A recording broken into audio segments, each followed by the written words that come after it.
नमस्कार बच्चों, मैं त्रिशा भट्टाचार्य, प्रवक्ता भौतिक विज्ञान, राजकीय बालिका इंटर कॉलेज कटरा प्रयागराज। आज की कक्षा 11 के वर्चुअल लेक्चर में आप सभी का स्वागत करती हूँ। हमने अपने पिछले लेक्चर में द्रवों का प्रवाह मतलब हमने फ्लो ऑफ लिक्विड्स के बारे में या फ्लो ऑफ फ्लूइड्स के बारे में जाना था। आज हम जो है वो द्रवों के सातत्य का समीकरण, उसका निगमन करेंगे, मतलब equation of continuity of liquid, इसके विषय में जानेंगे और इसके सूत्र का निगमन करेंगे। लेकिन इसको समझने से के लिए हम सबसे पहले एक उदाहरण का उपयोग करेंगे। उदाहरण हम क्या लेते हैं कि मान लीजिए आप में से सभी ने अपने घरों में गमलों में पौधे में पानी ज़रूर दिया होगा।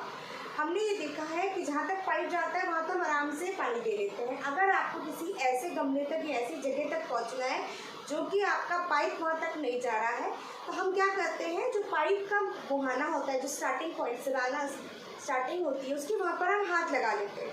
हाथ लगाने से जो आपकी पानी की धार निकल रही है वो तेज़ और ज़्यादा दूर तक जाती है और उस तरफ भी जो आपका पौधा या गमला होता है वहाँ तक वो रीच कर जाती है, पहुँच जाती है। यही आपकी इक्वेशन ऑफ कंटिन्यूटी है। द्रवों का सातत्यता का समीकरण इसी फिनोमिना को डिस्क्राइब करता है। तो आइए इसके लिए हम डेरिवेशन शुरू करते हैं। तो मैंने एक चित्र यहाँ पर बनाया है। ये एक पाइप है जिसका आकार एक जैसा नहीं है। जो इसका स्टार्टिंग पॉइंट है जहाँ पर कि हमारा द्रव्य अंदर जाएगा, लिक्विड अंदर जाएगा, उसका एरिया क्षेत्रफल है A1 और जिस वेग से आपका द्रव्य अंदर जाएगा वो है V1। जहाँ से आपका जो द्रव्य बाहर निकलेगा उसका क्षेत्रफल है A2 और जिस वेग, जिस वेलोसिटी से वो बाहर निकलेगा वो है आपका कितना, V2। अब मैं पॉइंट P का निकालूंगी।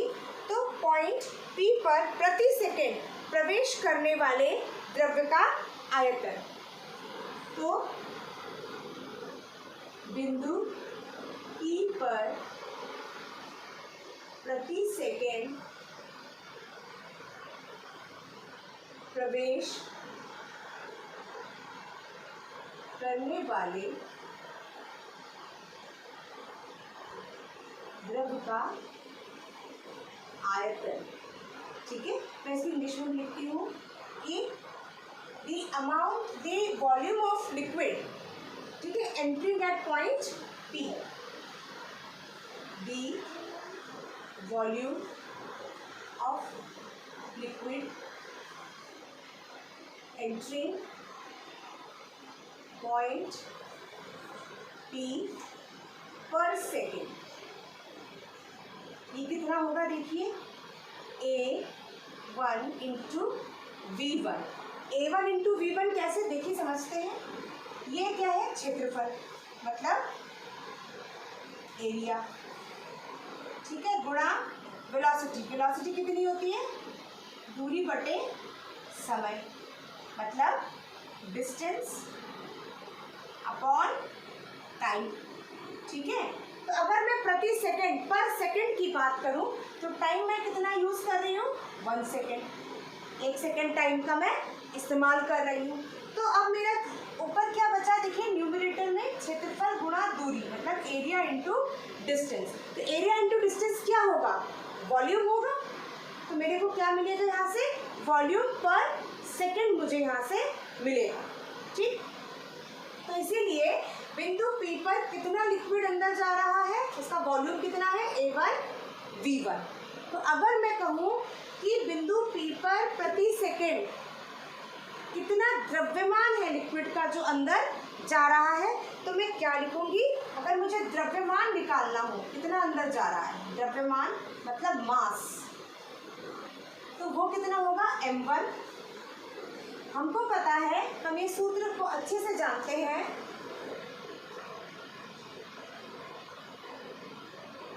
Density is equal to mass upon volume, मतलब घनत्व बराबर द्रव्यमान बटे आयतन, ठीक है। ये सब बच्चे आप लोग जानते हो। तो अगर मुझे अब द्रव्यमान मतलब मास निकालना हो तो ये घनत्व गुणा आयतन होगा मतलब डेंसिटी इनटू वॉल्यूम। तो डेंसिटी हम मान लेते हैं कि जो भी हमारा लिक्विड है, जो भी हमारा द्रव्य है, उसका डेंसिटी है रो। तो डेंसिटी या घनत्व इसको मैं मान लेती हूँ कितना है, रो। तो मेरा m1 कितना होगा, a1 v1 row.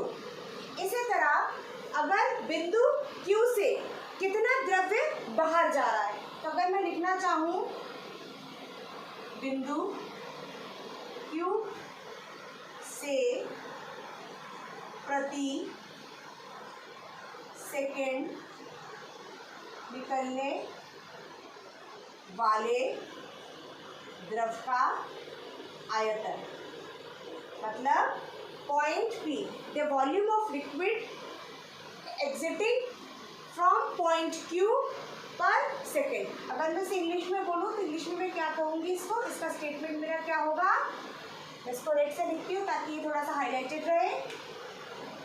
The volume of liquid exiting, बाहर निकल रहा है, फ्रॉम पॉइंट Q पर सेकेंड। तो ये कितना होगा, देखिए ये होगा A2 इंटू V2, इतना ही बाहर जा रहा है। कंसेप्ट वही है, पर सेकेंड में कैसे निकल रहा है जैसे समझाया था वही कंसेप्ट है।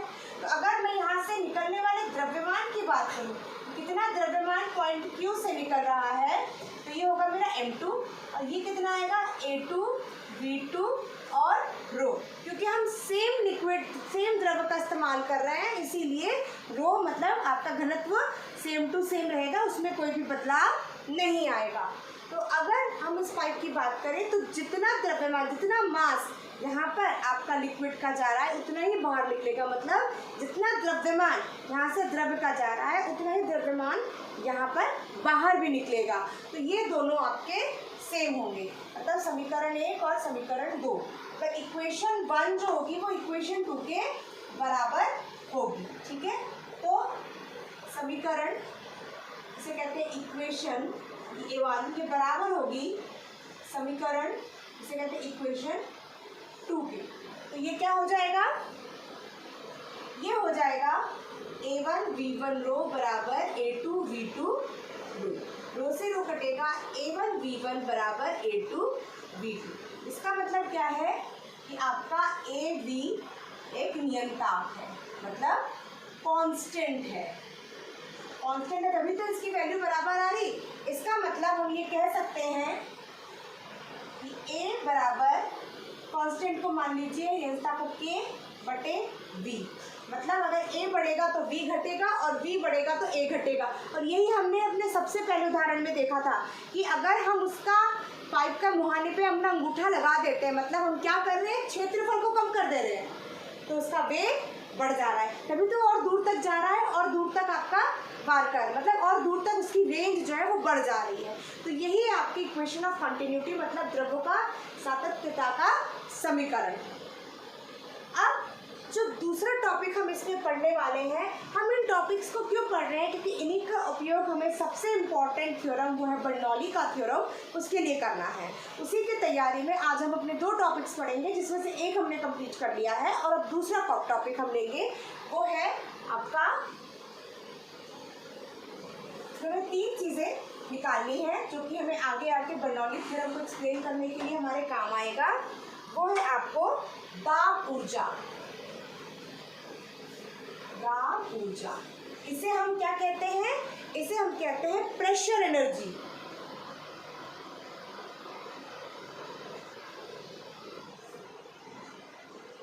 इसे हम क्या कहते हैं, दाब ऊर्जा को कहते हैं हम प्रेशर एनर्जी, ठीक है। एनर्जी कितना होता है, जितना हमारा वर्क डन, मतलब जितनी हमारा ऊर्जा कितनी होती है, ऊर्जा उतनी होती है जितना हम कार्य कर सकते हैं। तो एनर्जी कितनी होती है, एनर्जी उतनी होती है जितनी हमारे अंदर वर्क डन है। तो दाब ऊर्जा क्या है कि अगर आपने किसी भी बर्तन में अगर आपने कोई भी द्रव्य को, कोई भी लिक्विड को रखा है तो उस पर उसका प्रेशर लगता है, तो उसी प्रेशर द्वारा कितना कार्य हम करेंगे, क्योंकि जितना हम कार्य करेंगे वही कार्य ऊर्जा के रूप में स्टोर हो जाएगी, मतलब जितना हम वर्क करेंगे वही एनर्जी के रूप में, एनर्जी की फॉर्म में उसमें स्टोर होती है। तो हम सबसे पहले हम दाब का ऊर्जा निकालेंगे, तो सबसे पहले वर्क डन निकालेंगे, मतलब कार्य निकालेंगे। कार्य क्या होता है, देखिए आपने एक सूत्र पढ़ा था pressure is equal to force upon area, मतलब दाब बराबर बल बटे क्षेत्रफल, ठीक है। और आप ये भी जानते हैं कि W मतलब कार्य, कार्य किसके बराबर होता है? कार्य होता है बल गुणा विस्थापन,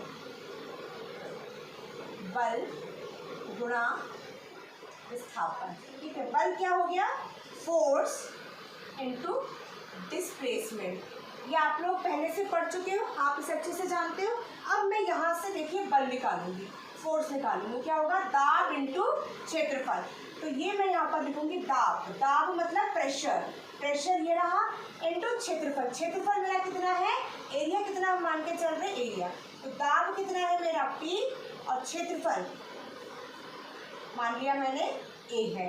दाब मतलब प्रेशर और क्षेत्रफल मतलब एरिया, ये मेरा आ गया। तो P इंटू A, ये तो यहाँ से आया, बल निकला। अब मुझे इसमें क्या निकालनी है? विस्थापन। तो विस्थापन माना हमने कितना होता है? Delta x।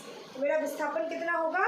डेल्टा x, ठीक है। अब आप इसको ध्यान से देखिए, एरिया इंटू डेल्टा x, ये दो टर्म अगर मैं ले लूँ तो ये क्या हो जाएगा? क्षेत्रफल गुणा एक दूरी, मतलब एक डिस्प्लेसमेंट, मतलब ये आप ध्यान से देखिए तो एरिया में एक आपकी लेंथ और आ रही है, तो ये क्या बन जाएगा? ये आयतन बन जाएगा, मतलब वॉल्यूम बन जाएगा। तो ये हो जाएगा डेल्टा V, ये आपका क्या बन जाएगा? वॉल्यूम। तो मेरे पास क्या आया? P delta V। अब अगर मैं द्रव के प्रति आयतन में दाब ऊर्जा अगर मैं निकालना चाहूँ, मतलब pressure energy of the liquid पर यूनिट वॉल्यूम, ये अगर मैं निकालना चाहूँ तो ये किसके बराबर होगा? जो आपका अभी इक्वेशन आई, P इंटू डेल्टा V बटे डेल्टा V, क्योंकि प्रति आयतन कर रहे हैं, ठीक है, पर यूनिट वॉल्यूम कर रहे हैं, तो ये कितना आता है? P। तो दाब ऊर्जा मेरे किसके बराबर होता है? दाब ऊर्जा जो है वो मेरे एकांक आयतन या प्रति आयतन में दाब ऊर्जा कितने के बराबर होता है? P के बराबर होता है।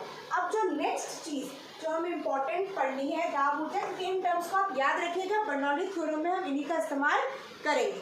जो दूसरी चीज़ हमें याद इसमें लेनी है वो है आपका काइनेटिक एनर्जी, मतलब गतिज ऊर्जा।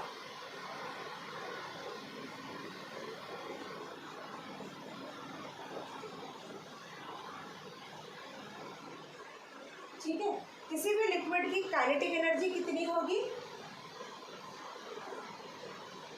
गतिज ऊर्जा, काइनेटिक एनर्जी, हम इसको KE कह सकते हैं, ½ mv²। तो अगर मुझे गतिज ऊर्जा प्रति एकांक आयतन ये अगर निकालना हो, मतलब kinetic energy per unit volume ये निकालना हो, तो इसको मैं वॉल्यूम से भाग दे दूंगी, और m/v मतलब मास अपॉन वॉल्यूम या द्रव्यमान बटे आयतन, ये क्या होता है? घनत्व। और घनत्व कितना हम लेके चल रहे थे? रो। तो ये होगा m/v मतलब द्रव्यमान बटे आयतन, इंग्लिश में हम इसे कह सकते हैं मास अपॉन वॉल्यूम। ये किसके बराबर हो जाएगा? रो। यही हम लेके चल रहे हैं। तो kinetic energy per unit volume मेरा कितना आएगा? या गतिज ऊर्जा प्रति एकांक आयतन ½ ρv²। तो ये मेरा गतिज ऊर्जा के लिए आया। अब जो तीसरा मुझे निकालना है, बताइए क्या होगा? हमने गतिज किया, हमने प्रेशर मतलब दाब ऊर्जा ली, अब क्या होगा? अब आपका होगा स्थितिज ऊर्जा। स्थितिज ऊर्जा का मतलब क्या है? मतलब पोटेंशियल एनर्जी। ठीक है, पोटेंशियल एनर्जी किसके बराबर होता है, आप इसका सूत्र जानते हो, mgh। तो मुझे अगर पोटेंशियल एनर्जी मतलब स्थितिज ऊर्जा प्रति एकांक आयतन निकालना हो तो क्या होगा, mgh अपॉन वॉल्यूम, मतलब potential energy per unit volume. अब फिर से भाई m अपॉन v आया, ये क्या बन जाएगा, रो जी एच। तो ये मेरा कितना आया, रो जी एच। तो हमने तीन चीजें पढ़ी, एक दाब ऊर्जा, दूसरी आपकी गतिज ऊर्जा प्रति एकांक, हमने हर चीज को प्रति एकांक आयतन में लिया। तो दाब ऊर्जा प्रति एकांक आयतन, आपकी गतिज ऊर्जा प्रति एकांक आयतन और आपकी स्थितिज ऊर्जा प्रति एकांक आयतन निकाला। मतलब हमने pressure energy per unit volume, हमने kinetic energy per unit volume और हमने potential energy per unit volume को निकाला। अब इसी का हमें इस्तेमाल करना है बर्नौली के थ्योरम में। बर्नौली का थ्योरम क्या कहता है, जो हमने तीन चीजें निकाली,